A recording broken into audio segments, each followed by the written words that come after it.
MashaAllah, you have a family of Daees. What would be the criteria you would look for while selecting a life partner for your son Fariq, considering he's also a Daee? Brother Muhammad Yunus has posed the question that what would I look for a life partner if I have to choose a life partner for my son Fariq, who's a Daee? Number one, the choice will depend on my son, not on me. Because my son would be leading a life with his wife. He should select the right one. But naturally, I being a father can give guidelines because of experience. If I was to guide my son, and he already is aware of the criteria, and we discussed this many times, Alhamdulillah, we are on the same wavelength. And the reason is because of my wife. Whatever my son today is, and my daughters, maximum credit, you could say 80% or more, goes to my wife. And I pose this question very often, that when is the latest you would like to plan for the future of your son? So some people say, I would like to plan maybe when my son goes in university or my daughter goes in university. Some people say when she would go to college. Some would say in school. Some would say, I would plan for my children when they enter nursery. But the Islamic method is, and the Islamic criteria is, that the latest you plan, not the earliest. Latest is when you select a life partner. When you select a life partner, then you are planning how would you want your children. So I wanted my children to become Daees. That's the reason I selected a Daeya. I wanted them to be religious. That's the reason I selected a religious girl. And today, most of the people think that my children are Daees and Alhamdulillah, ahead in the field of Dawah and Islam, Alhamdulillah, is because of me. If percentage-wise I have to give marks, I would say 80% is due to my wife. Alhamdulillah. My guidelines is there, my support is there, everything is there, but the credit goes to my wife. Now coming to the question, what are the criteria that I would see or look for in a life partner for my son Fariq, who's a Daee? As I mentioned in my early answer, our beloved Prophet Muhammad said in Sahih Bukhari, volume number 7, hadith number 5090, and the same hadith is repeated in Sahih Muslim, volume number 4, hadith number 3635. Abu Hurairah, may Allah be pleased with him, said that Prophet Muhammad, peace be upon him, said that women are chosen for 4 things in marriage. When you marry a woman, you look for 4 things: wealth, lineage, nobility, beauty, and religion. Choose her for her religion. So the Prophet said, though people look for 4 things in a life partner while choosing a woman for marriage: wealth, lineage, beauty, and religion. Choose her for her religion. The best is religion. And as I mentioned earlier, that I would tell my son that while choosing a life partner, see to it that you give 95% weightage to religion. The other 3 are time bound, mainly for worldly things. Religion, her deen, is for the akhirah and for this world. And Allah subhanahu wa ta'ala says in the Quran that if you seek for this world, Allah will give you this world, but not the akhirah. If you seek for akhirah, Allah will give you akhirah and this world. As far as the wealth is concerned, I would not like my son to use the wealth of his wife for the living. He should be a man, he should look after himself. He is a qawwam. So what difference does it make whether the girl is rich or poor? So as far as the wealth is concerned, there is no weightage at all. Only thing you should be careful that poorer she is, the better it is. The richer she is, it is difficult. But if she is extremely rich, then you have to be careful. If she is extremely rich and used to that luxury of life, she may be a billionaire's daughter, then I would say be careful. Unless her deen is 100 out of 100, then maybe she would not care for the wealth that she has. But otherwise, if she's too wealthy, you have to be careful. You may not be able to take care of her. So poorer the better. So the weightage for the wealth is 0, but only be careful that she's not extremely rich. If she's poor, the better. If she's normal, also no problem. Rich, also no problem, but not too rich or excessively rich.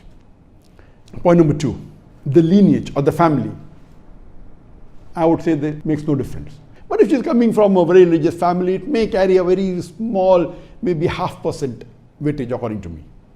If it is good, but whether it is or not, the deen is more important. Some people from the very good family may not be good. We have the examples of children of the Ambiyas, of messengers, who were mushriks. You have examples of children of mushriks who became messengers. So you have both these examples. So lineage is important, but not that much. I would hardly give any weightage to that. Maybe 0.5%. As far as beauty, she should not be repulsive, but natural. My son should like her. And beauty differs. It's in the eye of the beholder. And everything is in the mind. So I would say, okay, you can give about maybe 3 or 4% marks for beauty. 95% minimum should be for deen. This is what I would guide him, and this is what I believe, even he believes in this. Regarding the criteria and the requirement, but natural, the basic requirements that a Muslimah should be. In the criteria, I would have 8 criteria which are compulsory. Number 1, she should be a practicing Muslimah following Islam as per the glorious Quran and the Sahih Hadith. And she should do all the fara'is. I repeat, the first criteria and the most important is she should be a practicing Muslimah who follows Islam as per the teachings of the glorious Quran and the Sahih Hadith, and she should do all the faraid. All the faraid means all.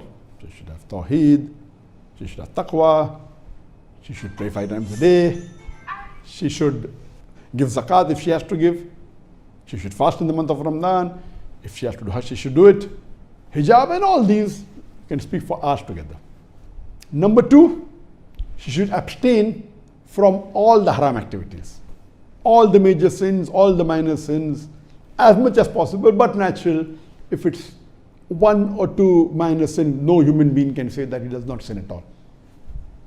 But abstain from all the major sins, abstain from all the sins if possible, almost all. Number 3, she should be virtuous and do as much as mustahab, as much as sunnah of the beloved Prophet Muhammad.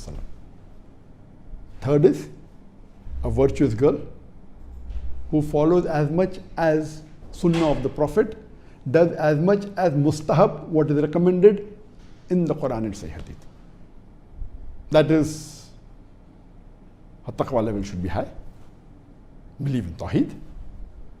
Besides the 5 times salah, she should offer the tahajjud salah, she should pray the sunnat-e-muakkada, the sunnat-e-ghair muakkada, she should give charity besides the farz zakat, besides fasting in the month of Ramadan, she should fast the day of Arafah, fast the first 9 days of Zil-Hijjah, the 3 days of Muharram, 9, 10, 11, she should keep the 6th fast of Shawwal, she should fast 3 days the Ayyamul Bid every month, she should fast on Monday and Thursday, and so on and so forth.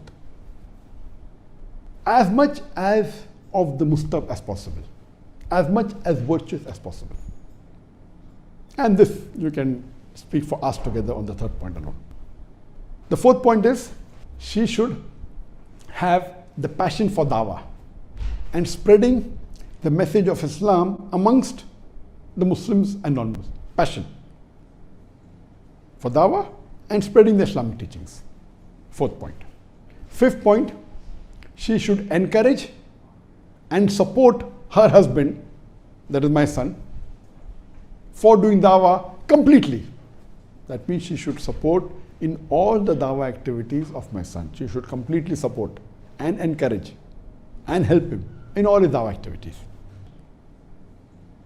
Number 6, she should be willing to lead a simple life, which is non-luxurious. Inshallah, my son's life is quite comfortable, but if required for the sake of Islam, she should be able to sacrifice all comforts. 7th, she should be fluent in English, because my son is fluent in English and he would want her to be fluent in English. The 8th is she should be willing to settle in Malaysia. or wherever my son would shift. But his plans are to stay and live in Malaysia, so she should be willing to settle in Malaysia. These are the 8 compulsory criteria, if I would mention the criteria for selecting life partner for my son. As far as the criteria which are very important but not compulsory, number 1 would be, I would want her to be fluent in Fusha Arabic. The classical Arabic, the Arabic of the Quran, she should be fluent in that. The reason is that I would want my children to be fluent in Arabic. My son knows Arabic fluently, Fusha. I would want his wife to know, so that the children are fluent in English and Arabic both. Number 2, she should be a Daee. She should propagate Islam to the non-Muslims and the Muslims. Number 3, she should have a bachelor's degree in any of the Islamic studies, whether it be Islamic studies in general, or in Sharia, or in Quran, or in Hadith. These are preferable, not compulsory. If little bit is less or more, no problem, but preferable. The third is bachelor's in Islamic studies. The fourth is, I would also want her to be a Hafizul Quran. My son is Hafiz, I would want to be Hafiz, so that the children also are Hafiz. And being Hafiz is preferable for doing dawah. Number 5, she should be associated with an Islamic organization. And number 6, that she should have watched many of the English-speaking Daees, so that she knows what is dawah and what is the surrounding atmosphere. So these are the 6 additional points which are not compulsory but preferable. If one is missing or a little bit less, doesn't matter, but there are 8 compulsory points and there are 6 highly recommended preferable points that I would look for in a life partner for my son. These are the main criteria. The additional, of course, is there, that there are many additional points. For example, the culture should match and the other things are there. You can't expect a Chinese to live with an African. Can, if the first 8 criteria are 95 and above in marks, and if the additional 0.6 are very good, then the other things can be compromised.